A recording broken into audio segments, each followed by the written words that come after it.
Mga sintomas at palatandaan ng malnutrisyon.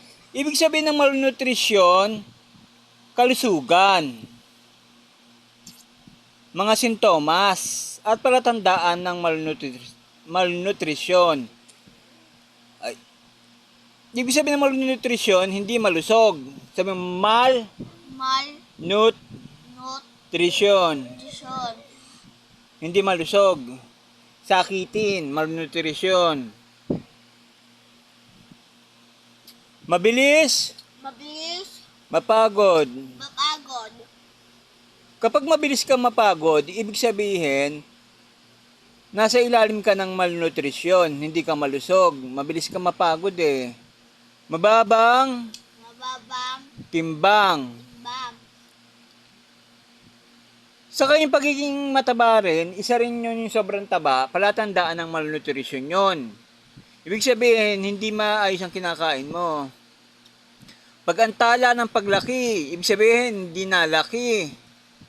Mabagal ang paglaki. Hindi natangkad, gawa nga ng hindi tama ang kinakain ng isang bata. Number 4, paglaki at pamamaga ng tiyan.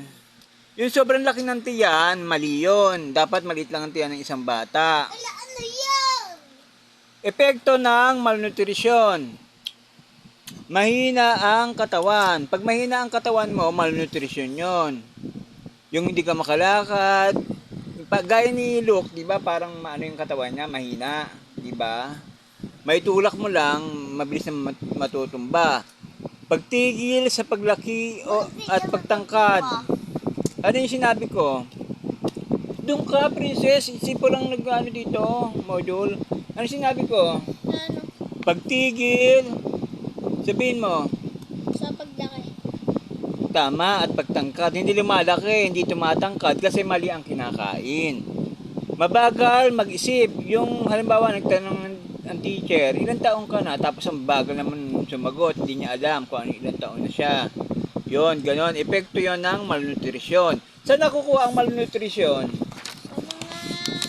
Yung pagkain na hindi dapat. Halimbawa, soft drinks. Junk food. Oo, saka yung pagkain ng mga baboy, dinuguan. Kung ano pang pagkain na hindi naman dapat. Pag-iwas at pagkontrol ng malnutrisyon. Sabi dito, kumain ng pagkain na mayaman sa vitamins at minerals. Halimbawa, pinainom kita ng vitamins, iinumin mo yun. Paula, ikaw din, prinsesa. Yung vitamins na binibili ni Mama Casey, di ba? Sa yung mga tableta, no? Ano meron sa vitamins? Vitamin C, zinc. Sabi niyo zinc. Vitamin B2. Yung pagkain ng kamote, may vitamins din yun, di ba? Kakain ko yung kamote. Tapos number 2, mag-ehersisyo. Yung pagbabike, yun, gumagana yung... Nagbabit ako, meron nga ako los-los. E di, huwag ka nang magbike, maglakad. Yun, number 1, maglakad na lang. Matulog ng 8 oras, huwag magpupuyat. Kasi, hindi maganda sa kalusugan ang nagpupuyat. Ikaw, princess, ha? Huwag ka nang magpupuyat, ha? Maging malinis sa katawan. Kapag lagi ka nangangate, ibig sabihin nun, mamamayat ka, kinakagat ka lagi ng insekto, tapos napakarumi mo, napakabaho mo, magkakasakit ka. Okay lang naman ito. Lagyan ng check ang patlang kung tama ang isinasaad ng pangungusap. Ano ilalagay natin? Paul? Check! Check. Bakit natin lalagyan ng check to? Itong mga number? Pag tama. Oo, kapag wasto o tama ang sinasaad sa pangungusap. At X kung mali naman ang nasa pangungusap. Number 1.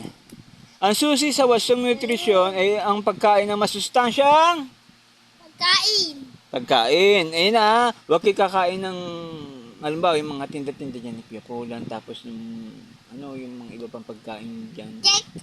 Oo, yung mga candy na kasi sasakit ang ngipin nyo. Pag sumakit ang ngipin nyo, sasakit ang ulo nyo hanggang sa matay. Kasi nga, nalason kayo, sumakit ang ngipin nyo. Malusog ang batang sakitin. Tama ba yon? Malusog ang batang sakitin. Hindi. Ano ilalagay? Mali. X. Number 3, ang balansing pagkain araw-araw ay kailangan upang tayo ay lumaking. Ano, princess? Bata. O, bata at malusog. Anong kakainin? Ano? Gulay. Kamote, gulay, prutas. Kakain ka na ng prutas, ha? Ay, mga dalangita. Ayoko rin ako kain ng bukas. Ang number 5, anong sagot dito? Ang malnutrisyon ay palatandaan ng kondisyon ng iyong katawan kapag kulang na ang nutrisyon ng iyong katawan. Tama ba to o mali? Ano ulit? Number 5, ang malnutrisyon ay palatandaan ng kondisyon ng iyong katawan kapag kulang na ang nutrisyon sa iyong katawan. Tama, mali? Parang mali. Tama yun. Ibig sabihin ng malnutrisyon, ito yung kondisyon ng iyong katawan kapag kulang na ang nutrisyon sa iyong katawan. Anong inumin? Gatas. Gatas. Para Milo. maging malakas. Oo, ganun. Kakain ng gulay. At huwag kakain ng asin, patis, maaalat yon. Kasi nga, ang ngipin nyo, susuksok sa ngipin nyo yung asin, maalat yon. Di sasakit ang ngipin nyo. Ay, yung patis. Ano yun? Yung dugo mo malalason. Oo. Kasi maalat yun eh. May asin din yun, maalat. Oo. Bakit ako kumakain ako kasama ano, tingin mo, wala naman nangyayari. Ano yung mga epekto ng malnutrisyon, princess? Mahina ang... Possible lang ano, Mahina ang ano? katawan. Tama. Number 2, pagtigil sa paglaki at pagtangkad. Hindi ka lalaki at tatangkad kung hindi ka nakain ng mga prutas. Mabagal mag... Ito. Ayan o, mabagal mag... Ayan o. Basa mo ito, Paul. Ano sumunod dito? Ano yung SIP? Ano yan? Sasesi? Ano yan? Ito, Oo, mabagal mag-isip. Tama. Yung tinatanong ka ng teacher mo, ilang taong ka na, hindi mo maisip-isip, hindi mo alam. Sino nanay mo, hindi mo rin alam kasi mabagal ka mag-isip. Hindi ka kasi kumain ng masustansyang pagkain. Anong mga hindi dapat kainin kapag ano?